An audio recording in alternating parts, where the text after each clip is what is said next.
Thomas, what's going on, man? Welcome to Dad Edge. Thank you so much. It's an honor to be here. It's an honor to have you. I love talking about this topic of leadership, and you are definitely in that space, my friend. So, and I agree with you. I think one of the most important things that we do as fathers is lead. But I'm fascinated because stop parenting and start leading. That caught my eye big time on some of the things that you post. And but what I'd really like to do is just start with your very unique story of how you grew up and how you became a father kind of unexpectedly. Yeah, absolutely. So, high school, I was not the superstar athlete. I worked really hard and spent a lot of time in the weight room to get better. But at the end of the day, I was still the guy that was often carrying the water bottles out to the field, not the dude like making the plays on the field. And so my senior year of high school, I got caught up in a relationship for not the right reasons, and the blessing was that I ended up with my son Charles, and he was born the summer right after high school. So I was 18, and that brought its own challenges, and really from the jump, from even before he was born, I knew, all right, it's not just me anymore. Like someone else is depending on me. I need to step in to my role and lead as a man in this journey of fatherhood. It was from the very start of my adult life, part of who I have been. Okay, so I'm really curious, man. I remember being in high school and having a Yeah. scare, and I Mm, I was freaking out, man. I mean, I remember actually I was 17 and my girlfriend and I were having unprotected sex and I was dumb and and wasn't thinking with the right head. And I'll never forget, she was late and I started thinking about like, oh my God, like what if right now, yeah. here we are, you and I both years later, right? And we know what a blessing having a kid is. But when you're a kid yourself, and Yeah. there's the possibility, and in your case, there was this is not a possibility, this is happening. I want you to take us to that moment when you found out what was going through your mind. It was a unique moment because God spoke to me and he said, I know you weren't planning on being a father now. And I know that you've been wanting to become a father, but this is your time. And so I had to lean into that. And there are definitely some challenges that have been like that. It for me, it was okay, I've got to do this first. And then as the challenges came, it was like, all right, this is part of the game. This is part of the challenge that I need to get through to be able to be in my kid's life. I'm so curious, like, was this a moment of silence for you? Was this a moment of prayer for you? Or Mhm. how did this voice maybe enter into your heart? Yeah, I remember getting off the phone and there was some I haven't this is actually something I haven't shared before, but there was some discussion of exactly what route and how we were going to proceed. There's obviously different options with, the situation of being a potential father, being a potential mother at that young age. And it was in the moments of quiet, just very clear to me that not clear the actions to take, but clear that I was being called into this next chapter and being a father. And my like to share a little deeper about my family story, my mom, before I was born, she lost a baby at 6 weeks old. So And a miscarriage, or she actually gave birth and then gave birth. Yeah, the child was sick, and there were some things that my mom, when she was younger, probably like, could have done with her own health that could have helped the baby further, and so she took a lot of ownership of that. Um, but that like experience, even though it was before I was born, of knowing there was life lost, and then it was a very special and valuable thing. Like it was clear to me. And then in addition to that, my dad had an adopted son. So little background story. My parents is a your, mine, and ours family. So two I have two half sisters from my dad's side, and a half sister and a half brother from my dad's side, and two half sisters from my mom's side, which we're all just brothers and sisters. If you're in a mixed family, you know, it's all just like, oh, my brother Phil, my sister Sarah. But in addition to that, my dad had an adopted child who had drowned when he was 18. So we had two children lost within our family line, like that, my same generation before I was born, but my same generation. And so that thought of losing a family, like even though I felt it through my parents' energy, and I felt it through my siblings. And so the thought of losing instantly, as soon as I find out, I didn't know he was Charles yet. As soon as I knew, it was okay. Like, this is my responsibility. This is my gift. I need to find a way and figure out a way to be the person that my son or daughter needs.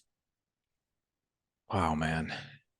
How did your parents take it when you told them?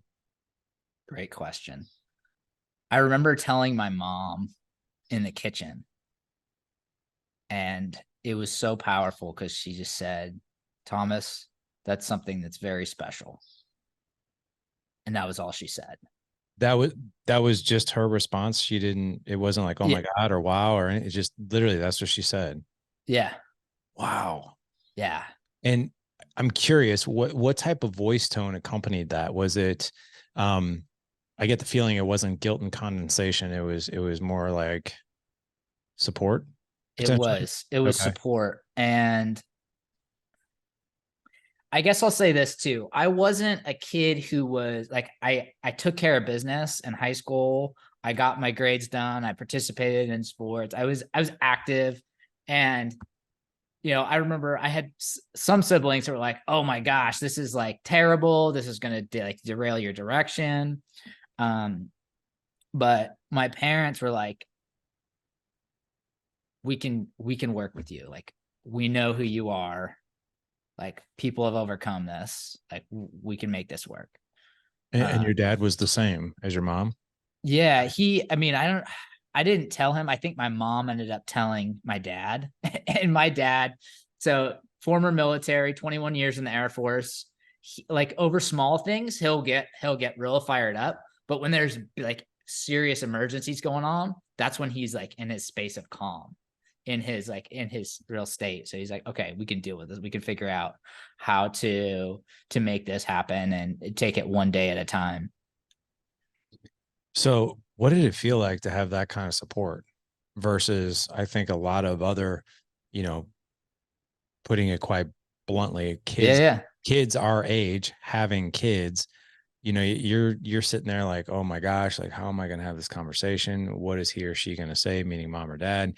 And usually we're not met with that kind of support. It's actually very rare that I've heard that there's calm, and especially from your mom. I mean, that's pretty amazing. What did it feel like to have that? It was powerful. It was powerful because it gave me confidence in my own abilities. And I think if my parents would have freaked, it would have put me, because I recall that summer, like, all right, well, I got to get a job. I got to start landscaping. I start making money, because I was going into community college as well. But I knew I needed to produce some income as well. But it gave me the space to be able to be my best self, to be able to tackle the problem one day at a time and not have it be this like overwhelming. It's just like a lot of the problems we face as parents. If we tackle it one day at a time, it's not too bad. If we think about it as an entire 10-year process or 20-year process, now it can be more overwhelming. So I agree with you. It gave me the confidence, I think, and maybe not even thinking about it until now, but being in that space and knowing that she was calm, it helped me be calm. And take deliberate and intentional actions that I needed to.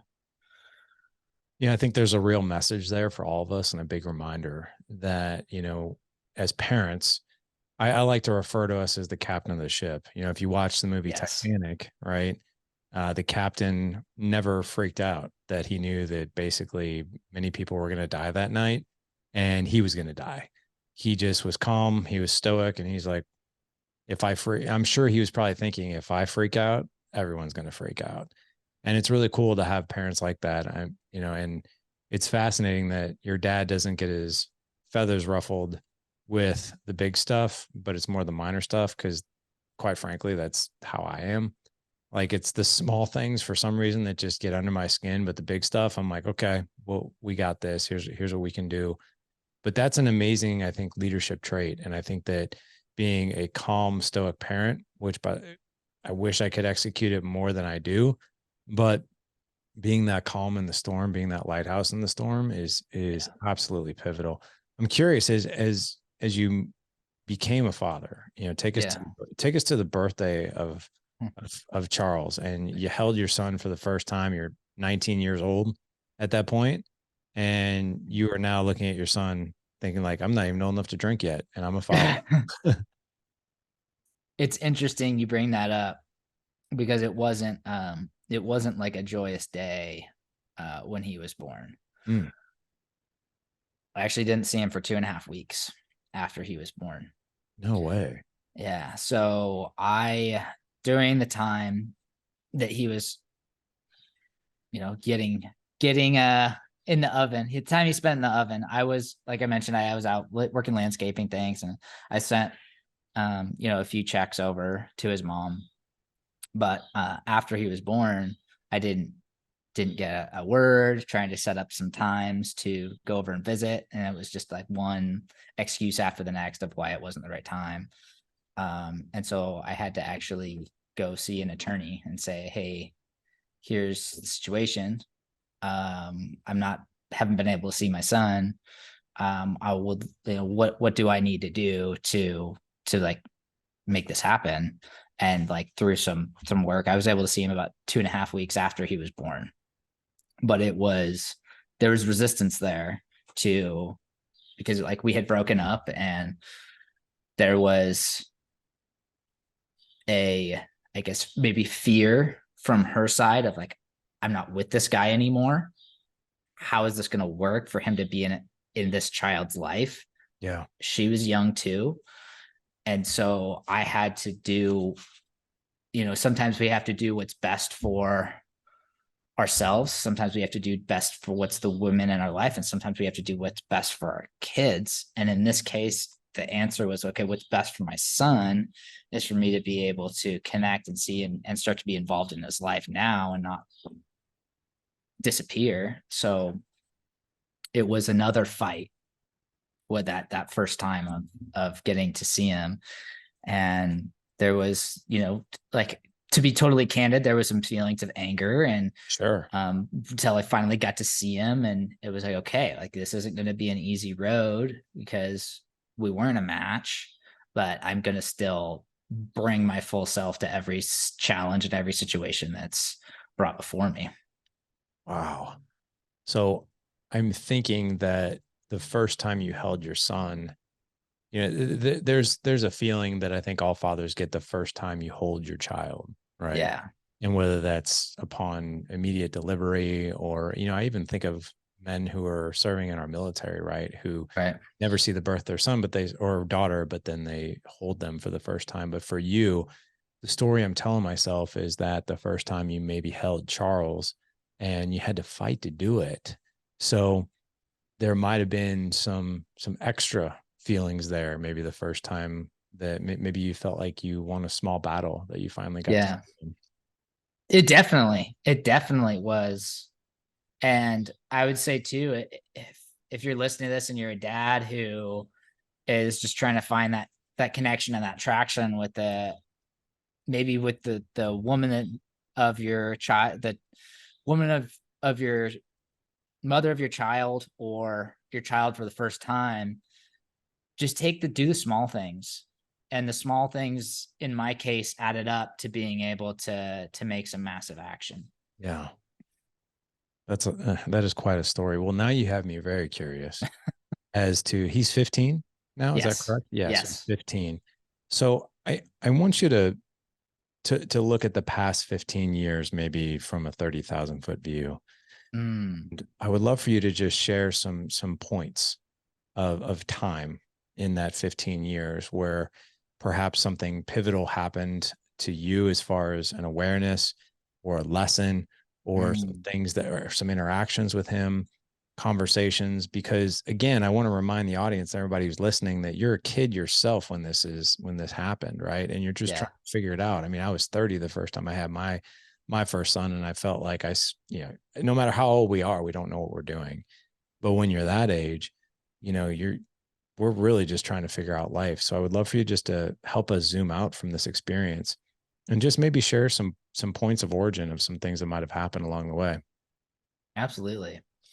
So my son, when he was 3, I decided to move away from the town that he was in, not far, about an hour, to finish up school. And in that time, I met my wife, Megan. And so we've been married for 10 years now. So that was a powerful experience. It was a hard decision, but it was needed. So I moved away for about 3 years. And then once he started school, I moved back. And actually, credit to my wife. She was like, "Hey, I know that Charles needs us closer. Um, let's make this move for him to be able to make that impact."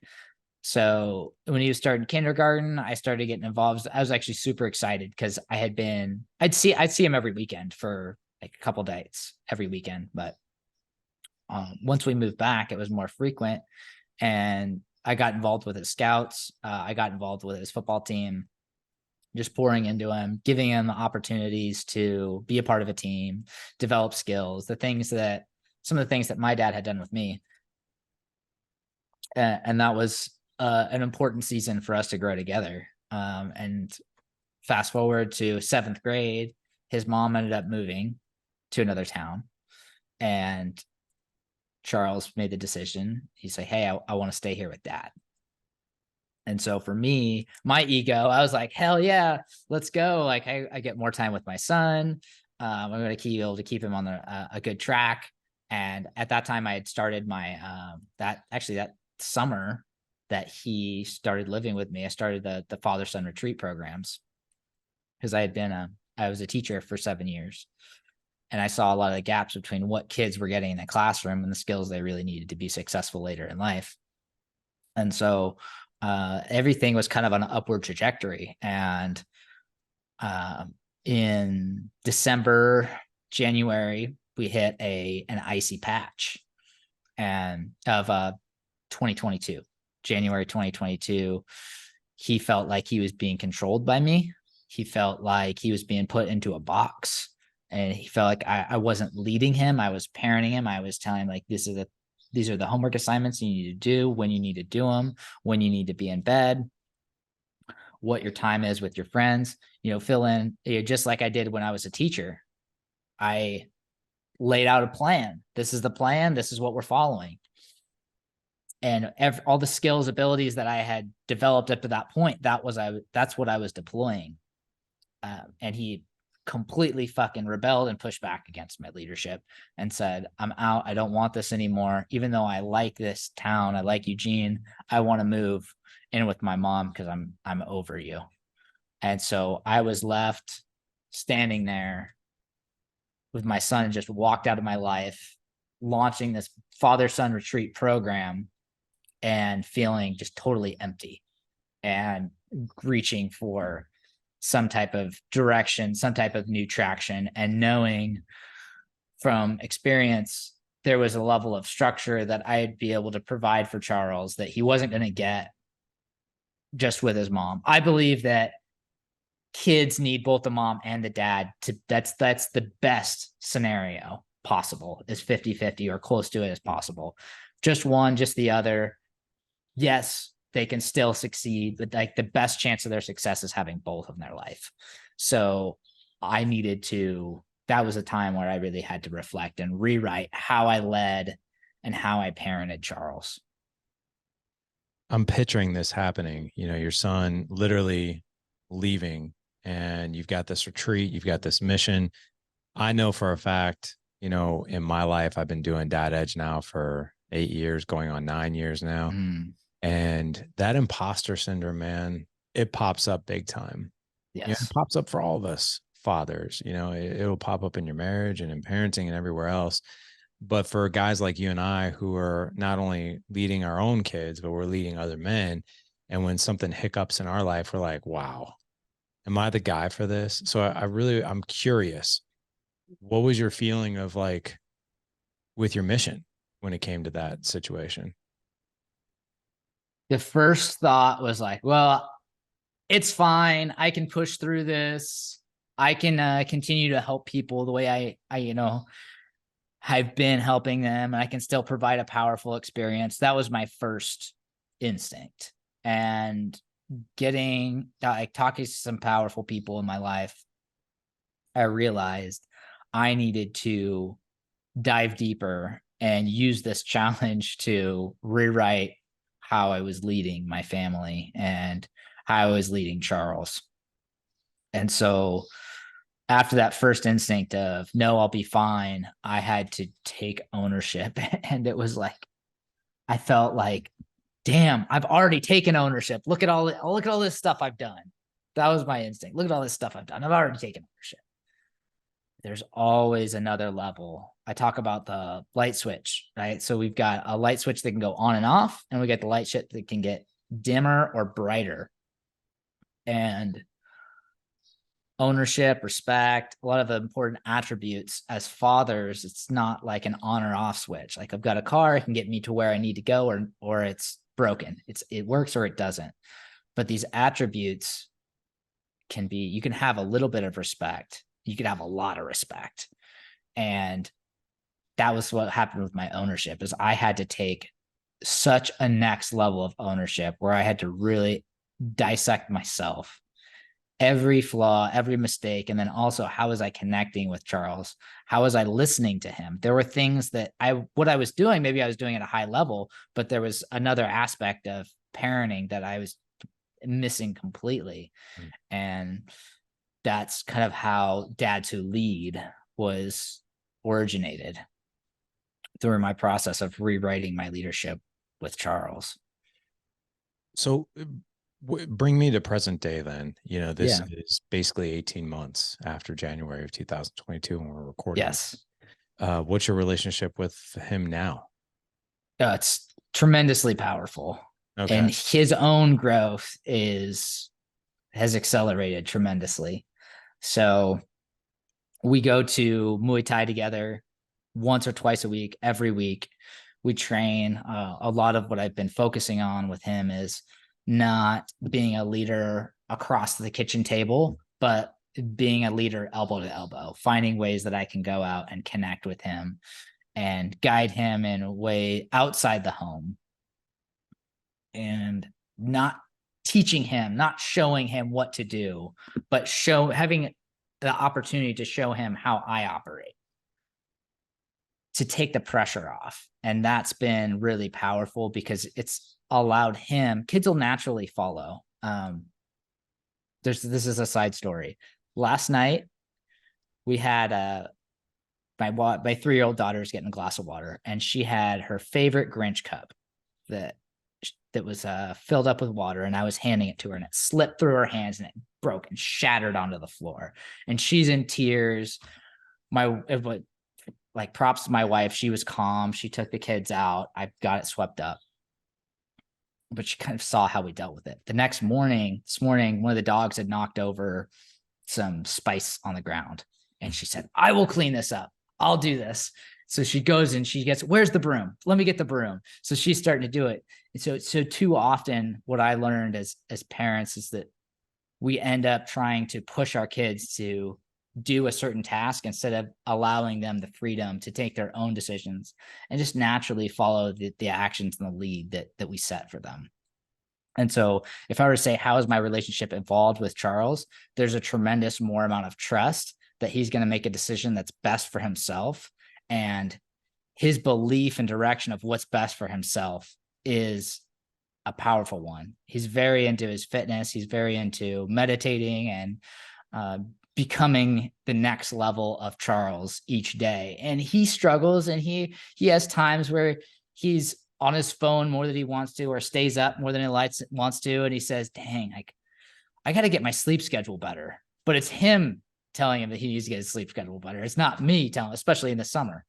So it's been a powerful transformation over the last year and a half. So just one reflection here real quick, and then I want to ask a deeper question. Please. You know, your 3-year-old, right? Yes. And there was a couple different things in there. Number one, you know, you were calm about it with her glass, right? And then, you know, she watched, you know, best lessons in life with kids are caught, not taught. So they're operating how they see us operate. And if she was calm and took the lead, and I love the fact, and first thought I had too is, you know, can I hire her? Because we have 4 boys that completely trash the house. They do a great job cleaning up. But what I find is that one thing you said there is when we just allow kids to just give them the freedom to lead themselves or do something, it's fascinating. So my wife and I, we laid down a law when we got back from a vacation we just came on. And that was like, hey, mom and dad cook dinner. And then after that, the cleanup is all you, everything. So we had our own ideas of who was going to do what, but we sat at the dinner table and we said, all right, here are the duties. We need food put away. We need dishes put in the sink. We need the table wiped down, the counters wiped down, and then we need somebody to sweep, and then we need someone to do dishes and someone to empty the dishwasher. And we sat back and we're like, we're going to allow you guys to decide who does what. Now, I thought it was great because, you know, my bigs, the big kids, you know, 17, 15-year-old, they were, you know, you could tell they're like, well, the littles can't even really reach the sink yet. So they're like, okay, well, we'll do the dishes. They can do the dishwasher because they're little enough. They can do the sweeping, you know, they can put things, but we'll do like the heavy lifting of the dishes. So anyway, they worked it out, which I thought was really cool. And, you know, they do a good job, and which I thought was pretty cool, but we just sit back and allow them to do it. The other thing too is I'm very curious, you know, in the past 18 months, what was the launching pad for you and Charles to start communicating again, or at least start spending time together again? Yeah. Reinvent. That's a great question. Yeah, that's a really good question, because it was a space where he didn't even want to talk to me. Yeah. He didn't want to get a phone call from me. He didn't want to get a text message. It was the smallest thing. I would see like an Instagram reel that made me think of him, and I just send it over to him. Now, did you expect to get a response from him, or were you of the belief of like, I'm gonna this is on me, I'm going to send this to him, zero expectations? I think deep down I had an expectation that, like, all right, I'm starting to reseed from a very small space. Yeah. A relationship, and just trying to take out, like in the Dads Who Lead pyramid, we talk about expectation as the top. And often as dads, we start with the expectations, and then everything underneath the iceberg, if it's not in place, it makes the expectations more difficult to follow. All right, I'm just going to try to start to rebuild a connection and respect with my son, that when he sees my name pop up on his phone, he doesn't immediately think, okay, court battle, dishes, homework, expectations to do things like I'm a boss. Because at the end of 2021, beginning of 2022, I was like a boss to him. And especially for his style, his personality, which is challenges leadership and challenges authority, and he wants to do things his own way. It was very, I will say, delicate way to start to rebuild that trust and connection. But it just started with very small things, and not having, yes, there was like deep down expectations that I had, but it was more about the connection and just building rapport with him. Yeah, 100%. I mean, deep down, we want to be like, oh man, I hope happy response. Right. But at the same time, it's like a crop, we have to seed it, right? We can't just expect things are going to be completely, totally back to normal. And so how long was it from the time you saw him leave in January of 2022 to where you guys maybe got together, broke bread again, Yeah. elbow to elbow, as you call it? Yeah. Yeah. It was a little bit of a roller coaster for the first, I'd say 8 months, where we'd connect, maybe get together for lunch, go and then go to a football game. But there was still some resistance back and forth.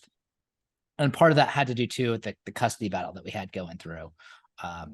Because with all this, with this move, we had to rewrite the parenting plan, and any dad who's been through that knows it's a messy process. So I'd say after we moved out here, so basically the way things turned out was with our parenting plan in August of 2022, it was decided that I could get the terms that I was looking for. If I left Eugene and moved to Redmond, I could get that 50-50 time with Charles. And when we made that move, there was no, like, things were getting better with Charles, but there was no guarantee that he was going to want to come back into our home and follow the new parenting plan that the court had, like, he had pushed back against the plan before. It could happen again. Sure. So it took some time, and then more than it took Charles time, I think it took me time to really rewrite and understand what I needed to do differently to be able to connect and create a mutual level of respect that was at a higher level. That makes sense. Makes total sense. I'm curious now. So you have two little ones. You've been married for 10 years. How old? And Yes. how old is you said one is 3 and then the other one is? It's one. Is 3 and 1. 1. Yeah. Daughter and a son? 2 daughters. 2 daughters. Okay. Yeah. And so let's get to that. And I'd also love to get to the mission. You mentioned in there. Well, first of all, let me ask you this. So it sounds like, and your wife's name is what again? Megan. Yeah. So it sounds like she's awesome, right from the get-go, as far as like, hey, we should probably move so you could be closer to your son. Not many women would, be on board with that, right? Where they would maybe even resist it a little bit. But you've been married now for a decade. Yeah. What are some lessons that you've learned about marriage and also now raising young ladies? Oh, yeah.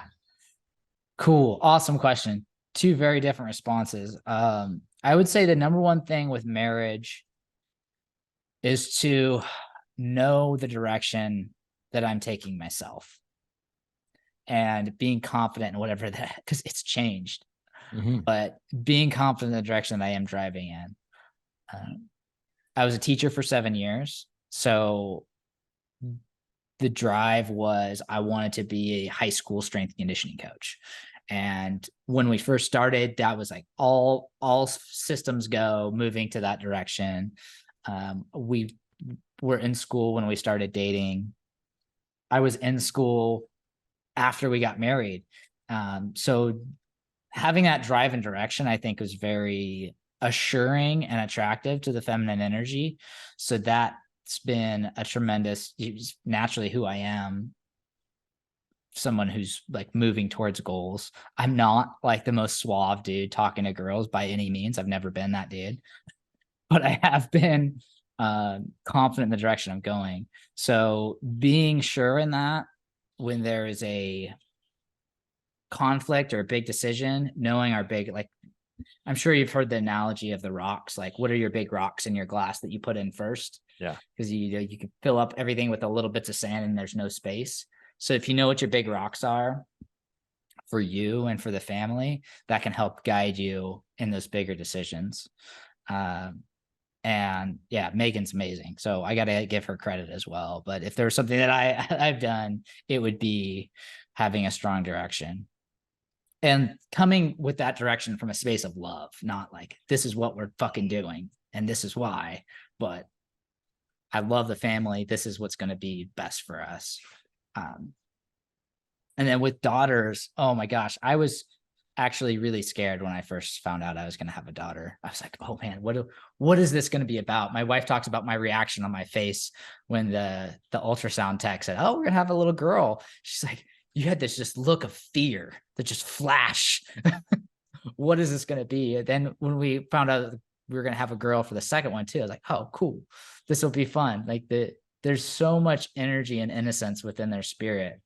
It's a blast. That's awesome, man. Yeah. You know, I want to go back to one thing you said about not being suave, with talking to women, but I'm confident in where I'm going.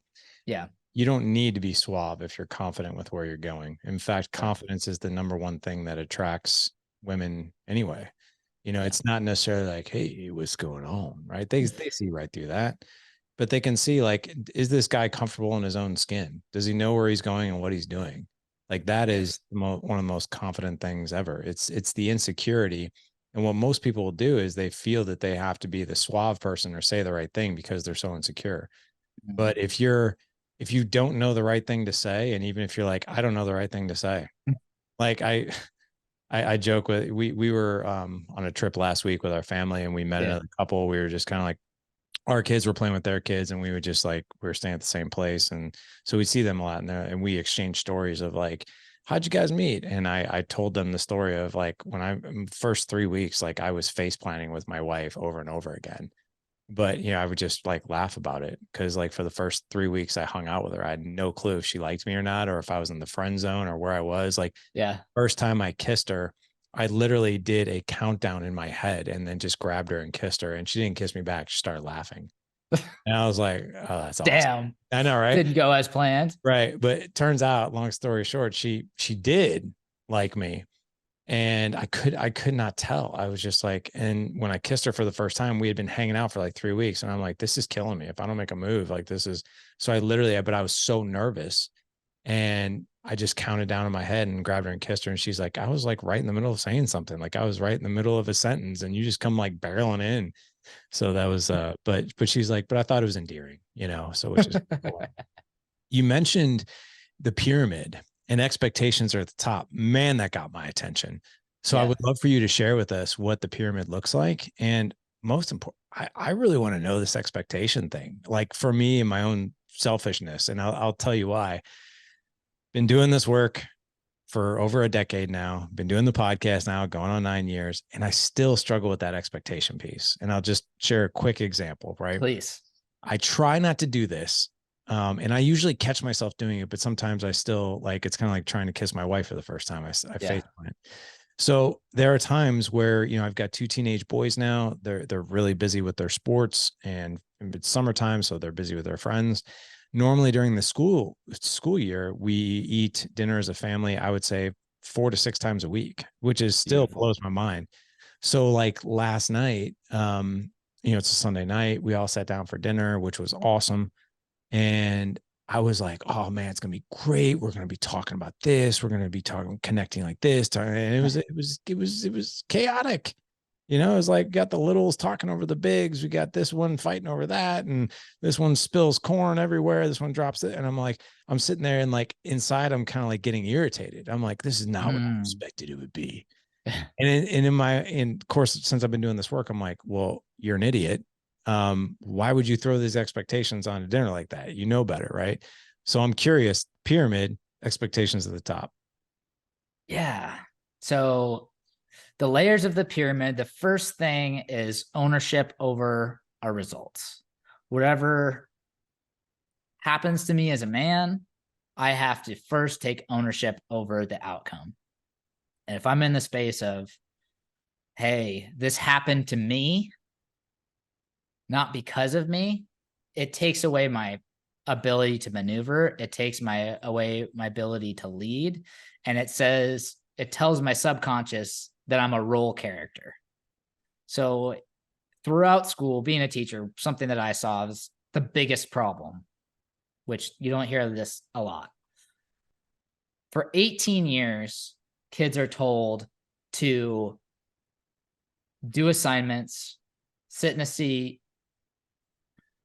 fall in line, follow the rules, respectful, kind, courteous, and fit into the mold of the school system. And that is being a role character. We're a role character in another movie.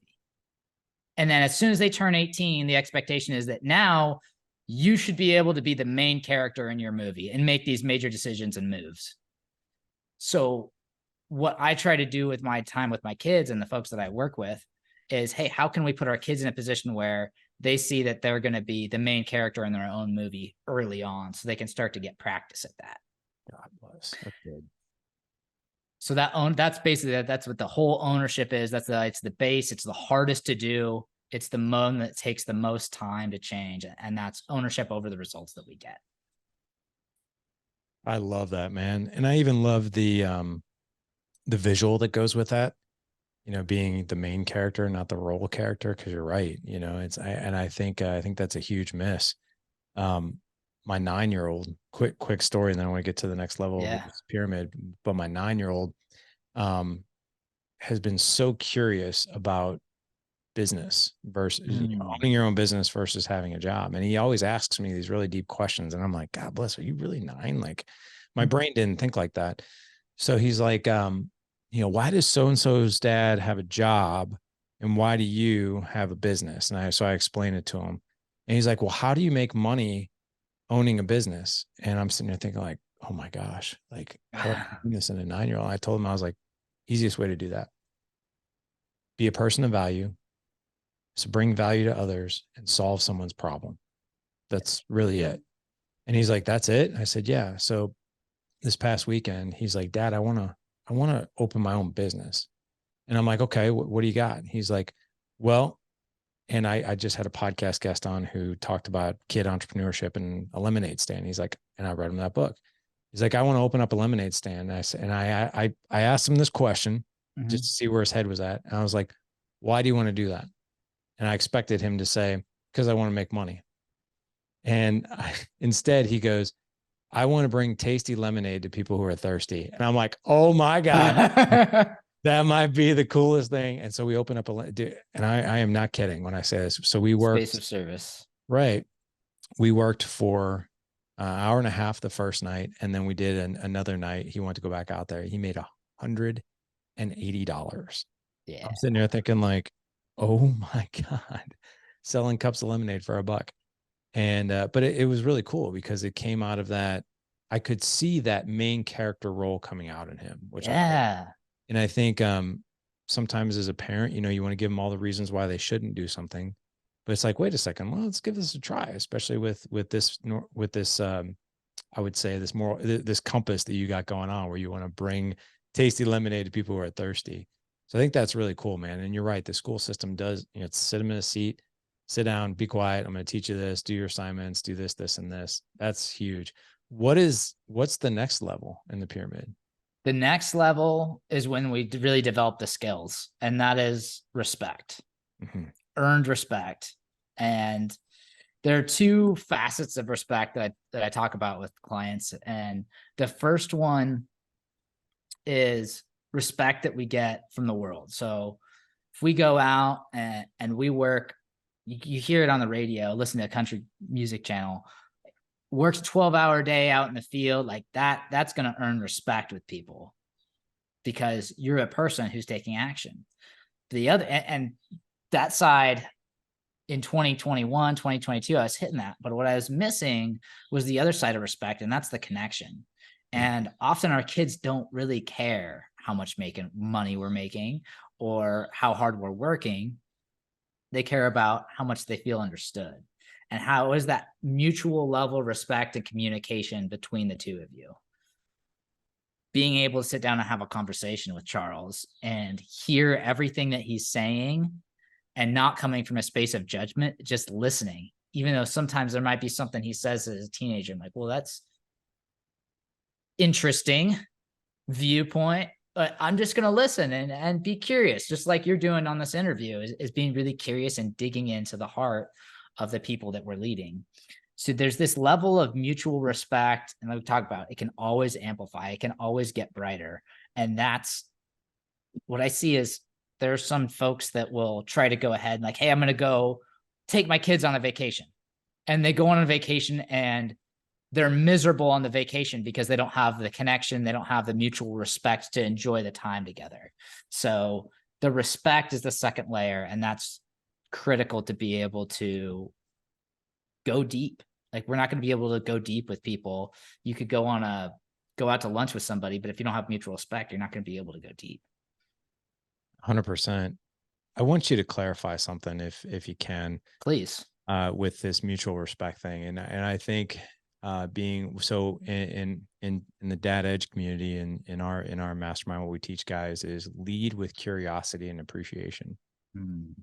And so people in the mastermind, they know what that is. You know, it's exactly like what you were just saying. Some of the things that come out of my 15 and 17-year-old's mouth, I'm like, well, that's interesting. Right. And it is. But at the same time, what kind of things were you and I saying when we were 15 and 17? Right. Right. But it's having that sounding board. It's having that person that's in your life, like the go-to person where like, I'm going to say some of these things out loud, because through another thing that we teach is through talking comes clarity. Right. And, you know, they might be just getting clear on things, but here's where I think a lot of parents get tripped up is that, well, if I'm doing that, I need to be telling them what to do. And that's the problem with the youth today. They're not told enough what to do. Too many parents want to be their friends and have these touchy-feely conversations. And what kids really need is just to be told what to do. And I say that because I'm fresh off of our team just posted a clip that I did from, you know, basically having conversations like you and I are talking about. Yeah. And there was there's a few raunchy comments in there. I'd be like, that's a problem with the youth of today. You know, they're not just told enough what to do. And I'm like, yeah, but you're never, ever going to raise a leader or a critical thinker if they can't make their own decisions. If you basically tell somebody what to do, you're basically raising like a factory worker, right? Role character. Yeah, the role character. Exactly. So what are your thoughts on that?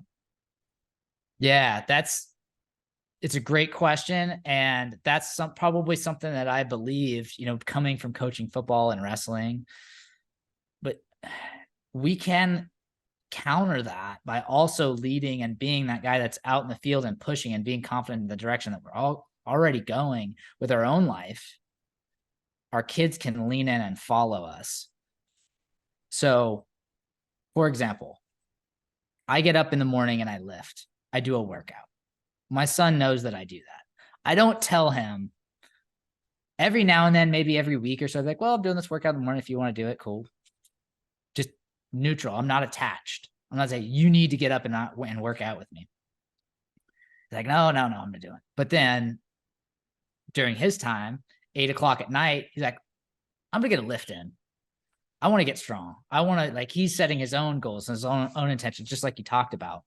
So when we just tell kids what to do, this is why I would say as a dad, I don't anchor into, I need to have my kids do what I fucking say. Yep. Because school already does that. Work already does that.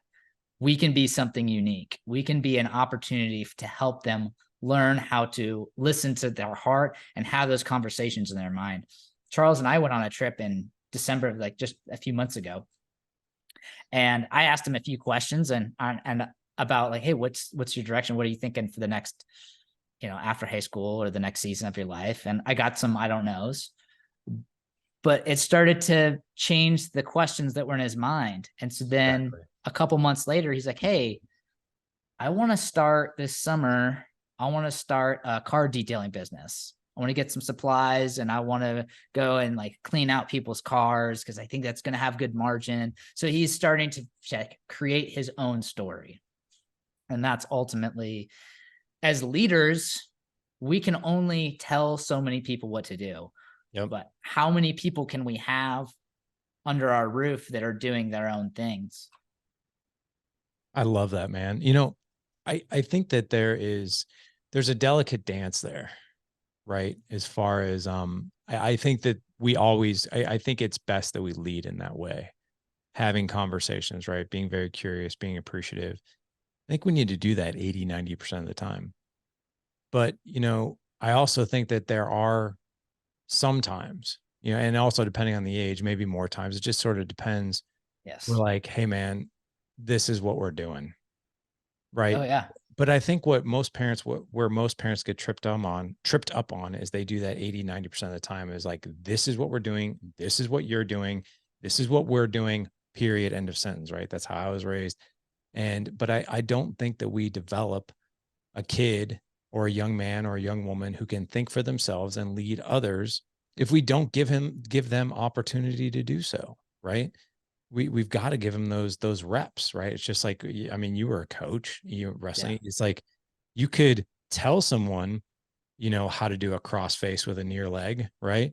But the learning really happens when you're like, I'm going to show you how to do this, and then I want you to go out and practice it with one of your teammates over and over and over Yes. again, right? And that's where the real reps come in, because if you put somebody in a match and you've just simply told them what to do, and they've never had that real world practice in it, then, or the other thing too is, I love this too. I'm sure you've seen this in coaching, Yes. is that we will teach a certain technique, whether it be football or wrestling, or whatever else. And depending on the kid's height or the kid's weight or whatever else, or how long his arms are or legs are, you'll see that they'll do it slightly different. And you're like, that's not really the way I taught them. But you're also like, but they're doing it really good. And Yeah. it's insanely effective. They've found their way to do it, which I'm sure you've probably seen that as well. Yeah. Well, and I've seen that too with there's a joke, two types of wrestling coaches in the corner. One that's screaming every single move what to do a whole way. And Yeah. another that's just like sitting back, like, all right, here we go. Yeah. And that's the difference is do we want like a remote control car, or do we want somebody that's going to be able to drive themselves where they need to get to? And to your point about when to draw the line, that's why like expectations are at the top of the pyramid. When we have the foundation of the mutual respect and we understand what's going on in the hearts and minds of our kids, especially if they're teenagers, it's a lot easier to say, hey, I understand that you've got plans with your friends this weekend and you've got conflicts.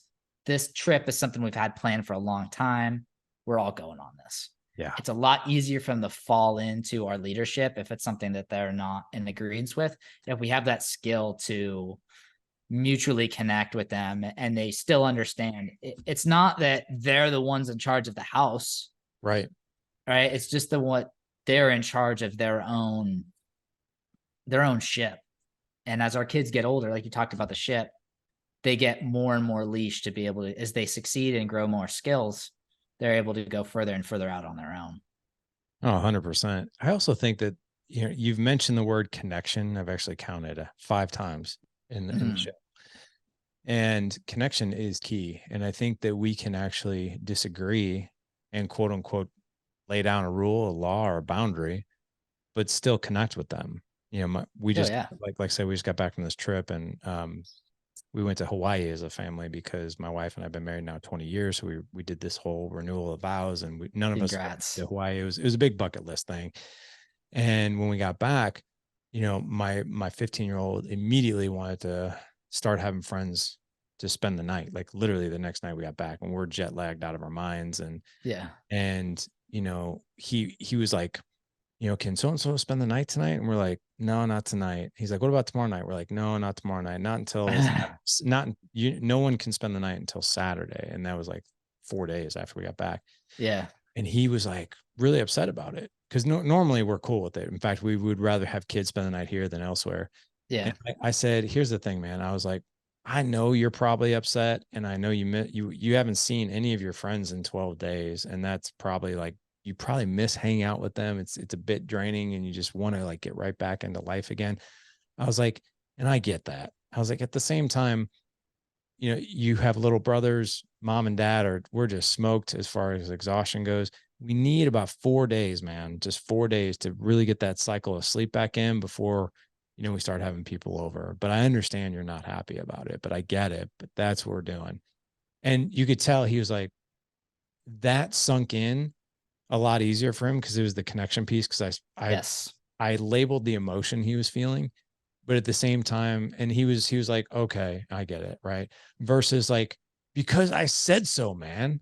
Like, stop asking. Like, because when we get to that point, then they're just like, all right. It's kind of like what happened maybe with you and Charles. And I've been in that situation too, where my older kids have gotten pissed and they just walk away. but yeah, it's a real thing. So respect is another one. What's above that? After respect is what we just talked about, connection, Connection. authentic connection. And this is really when we start to deploy strategies. So skills is the respect and the communication, like you just explained with your son. And then strategies is, all right, now what can we do to build this? So we're not just, as men, we're not going to build our deepest connection with people sitting across from the kitchen table. We're going to build our deepest connection out on the side of a mountain somewhere, or playing paintball, going to wrestling or jujitsu with your son. That's when you're going to form your deepest connection. So that next layer is, all right, now what can you all do as a family, or what can you do with wife, kids, one-on-one, where you can really have fun together and go do a thing. And for myself, I'm one of those guys that shows up to Thanksgiving dinner and we get there around 10 or 11 in the morning, and everybody's, kind of standing around hanging out for about 10 minutes, and they're like, hey, dinner's around 3. So it's like, so what are we going to do like the rest of the day? Oh, we're just going to stay here and hang out. And for me, I'm like, that's it. Like, could we go like on a hike or play disc golf or go do something? Right. So as men, that's our natural state. Even if you look back ancient times, I talk about old roots, hundreds of thousands of years ago, the kids sat around the fire with their mom and safe in the village. And then when they became a man, they went out with their dad into the woods to go on a hunt, to go on an adventure. So once we develop those skills, what are we going to do with it? What's the story we get to write with our kids? And so that connection is what just amplifies and makes everything else that much easier. I love this connection through activity, because I think that's where people, I agree with you. I think that's where people truly bond. Last night we still were really, really jet lagged. And the night before last, I didn't fall asleep till well after 2:30. I just could not get my clock back. And so I only had a few hours of sleep. I was really tired. And my 15-year-old came up, and everybody was dragging in my house last night. I mean, I think I was actually looking at the clock being like, is it bedtime yet? Because I'm like ready for bed. And around 7:30, my 15-year-old comes up. He's like, I'm bored. Let's all go outside and play Foursquare as a family. And dude, there was no part of me.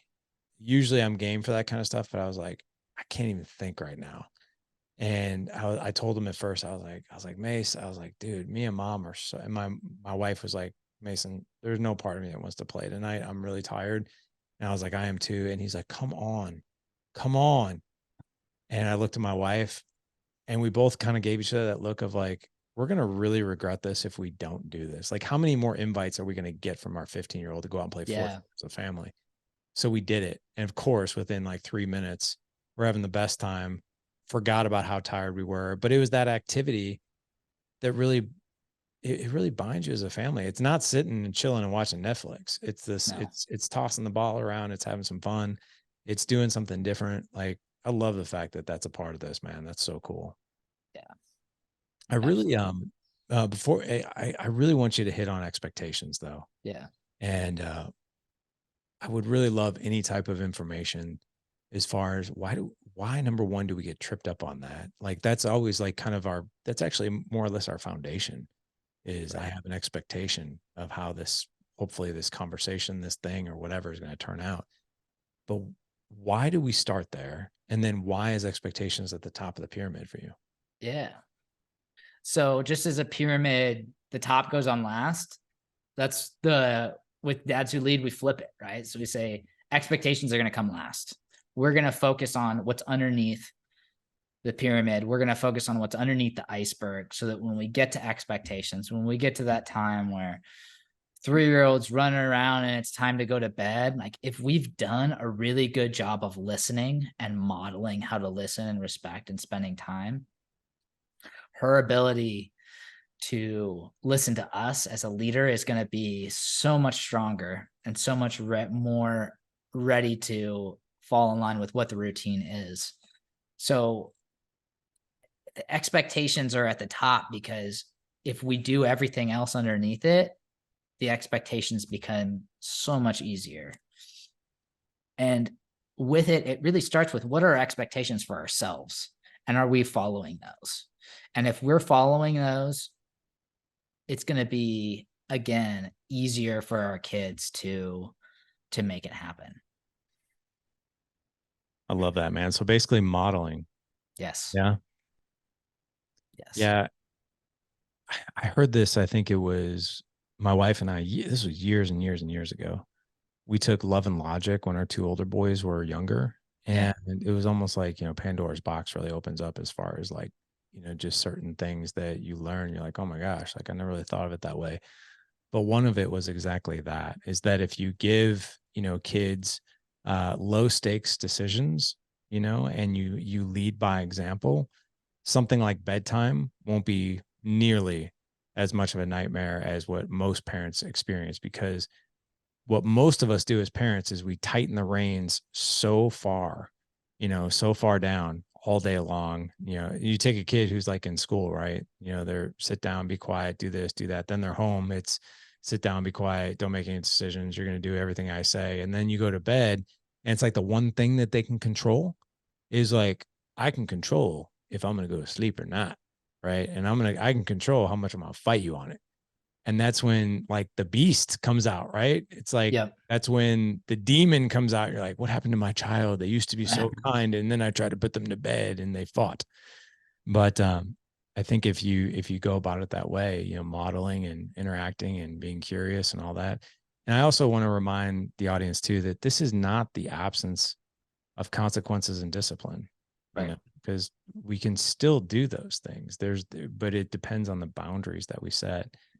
I want to make sure as we wrap up here that, anybody who's curious, I know you live up in Oregon, Yeah. and you lead this mission, you do retreats and that kind of thing. But what is the best way for men to contact you and just get more information? I know you have an Instagram, I know you have a YouTube, and all kinds of good stuff out there.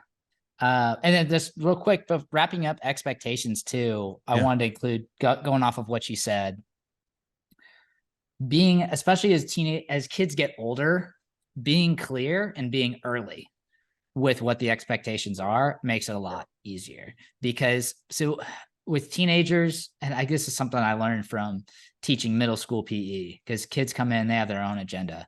If you can set early what your expectations are, they can create a framework around their mind of how they're going to fit into those expectations. If we don't do it early on, they're going to set their own framework around whatever comes in their mind. And then we got to go back and fight against whatever they come up with. But if we can set the expectations early, now they're going to create a framework like, all right, cool. This is the arena that I can play in. They come up with a framework. Hey, does this work? Then you've got to ask yourself, okay, does this meet the criteria that I set out? And if it does, great, go forward with it. And if there was some problem with, well, I didn't think about this part of the situation, this part of having the kids be out later, then it comes back to ownership and how can I be more clear with what my expectations are early on. So I wanted to just kind of dovetail with what you're talking about there. I've learned that too with coaching 7-year-old baseball. Yeah. When I don't tell them what the agenda is for the 1 hour practice and they don't know what's coming next, like usually practice doesn't go as well. Or if I don't explain like what my expectations are, or maybe how to do this, if I'm not clear.